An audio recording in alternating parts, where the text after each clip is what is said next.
Eleştiri gerek de öz eleştiri gerek değil mi? Adnan Tekşen.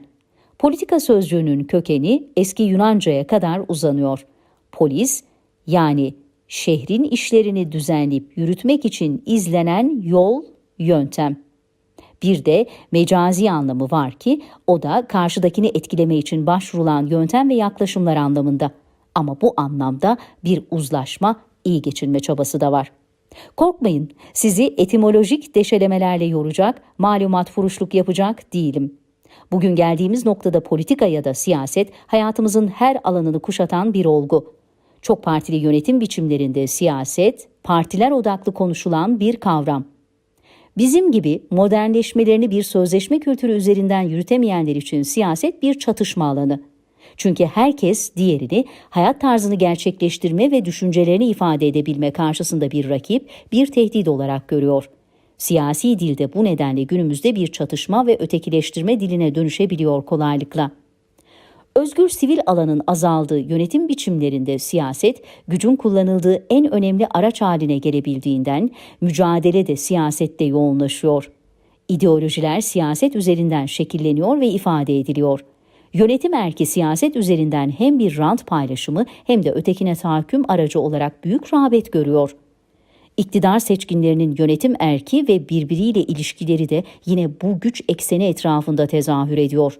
Asker, tüccar, medya, sanat dünyası, bilim dünyası, fikir dünyası, spor dünyası ve hatta katılımcı demokrasinin olmazsa olmazları olan sivil toplum kuruluşları bu güç ekseniyle, ilişkileriyle bir konum almak zorunda kalıyor ya da zorunda hissediyor.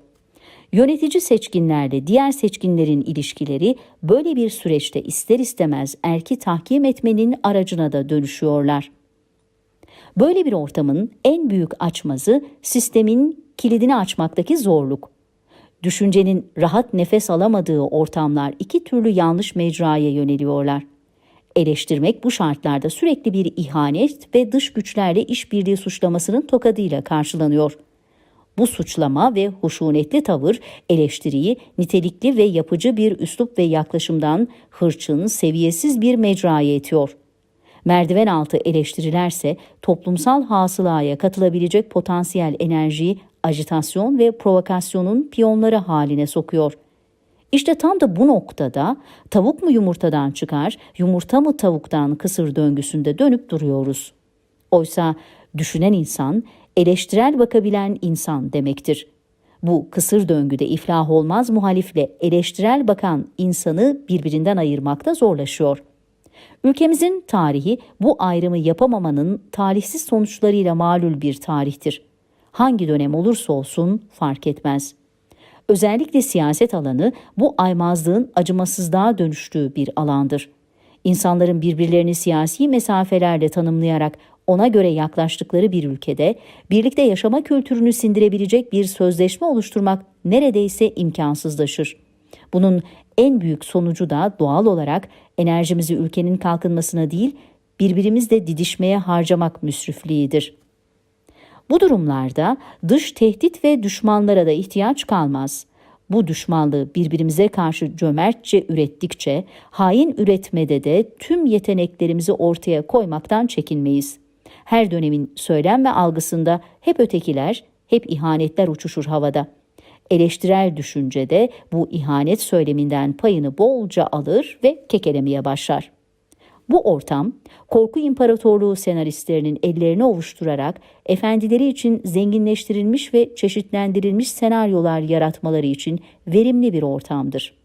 Kifayetsiz muhterislerin siyasi patronajlar altında düzenlenen maskeli baloda kendilerini kolayca gizleyebildikleri bir atmosferdir bu. Siyasetçi böyle bir ortamda kolayca ivaya kapılabilir.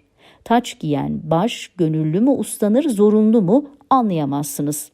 Oysa bir ülkeyi, bir toplumu geliştirecek unsur eleştirel düşüncedir. Eleştirel düşünce olmadan siyaset yenilenmez, bilim gelişmez, akademik kurumlar köhner, toplumsal değişme bir anomiye dönüşür. Evet, aydının, bilim adamının sorumluluğu sorumsuz iflah olmaz muhalefet değildir elbet ama kapı kulu olmak da değildir. Asıl kapı kulu olan milletine, ülkesine, devletine ihanet eder. Çünkü onun sorumluluğu daha büyüktür de ondan. Yönetenin görevi ortamı eleştirel düşünceye, araştıran düşünceye hazır hale getirmektir. Sadece siyasal anlamda değil, her anlamda eleştirel düşünceden yararlanmasını bilmektir. Hatta eleştirel düşünce yoksa bunu kışkırtmalı teşvik etmelidir. Bir ülkeyi sadece dış güçler yıpratmaz. Doğruların söylenemediği, karşı görüşlerin bir sağduyu ortamında buluşamadığı, yönetim erkinin eleştiriyi kendini yenileyebileceği bir dinamik olarak görmediği şartlar yıpratır. Hiçbir dönemi ayırt etmeden söylüyorum. Siyasetimiz bu olgunluğa erişmedi. Bunun bedelini her dönemde belirli kesimler ödedi ve bu yaklaşımda da ödemeye devam edecektir.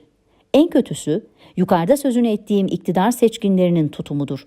Bilim adamlarının ve aydınların da bu yaklaşıma şapka çıkartmasıdır. Özellikle iktidarda olan siyasi partilerin eleştirilmesi, ihanet söyleminin işportaya düşmesine yol açmakta, toplumsal kesimlerin arasında fay hatlarını derinleştirmektedir. İfade özgürlüğüyle Ar-Ge zenginliği, yaratıcı bilimsel buluşlar, patent sayıları, marka oluşturma becerileri arasında eminim ki büyük bir korelasyon var. Benim kuşak bir ömrün sonuna geldi. Hep bir özlem, hep bir umutla yaşadık. Eleştirel düşüncenin nefes alacağı ortama ömrümüzün sonunda özlem duymak içimizi kanatıyor. Umarım bizim göremediklerimizi torunlarımız görür. Ama şu anki iktidara muhalif olanlar ellerinizi ovuşturmayın. Biz bileşik kaplar gibiyiz. Yok aslında birbirimizden farkımız. Öz eleştiri ihtiyacının eleştiri ihtiyacıyla at başı gittiği bir atmosferi soluyoruz. Onca unsuru bir arada tutabilmiş, Orta Asya'dan Balkanlara bir kültür moderasyonu ve sentezi sağlamış bir uygarlığın çocukları olarak kendimize özgüveni, ötekini sevmeyi, farklılığı bir zenginlik olarak görmeyi ne çabuk unuttuk. Ne çabuk öfkeleniyoruz, birbirimize ne çabuk diş gıcırdatıyoruz. Orta yolu ne çabuk terk ettik. Aşırılıklar ve kolay genellemelerin ivalarına ne çabuk kanıyoruz. Bize ne oldu?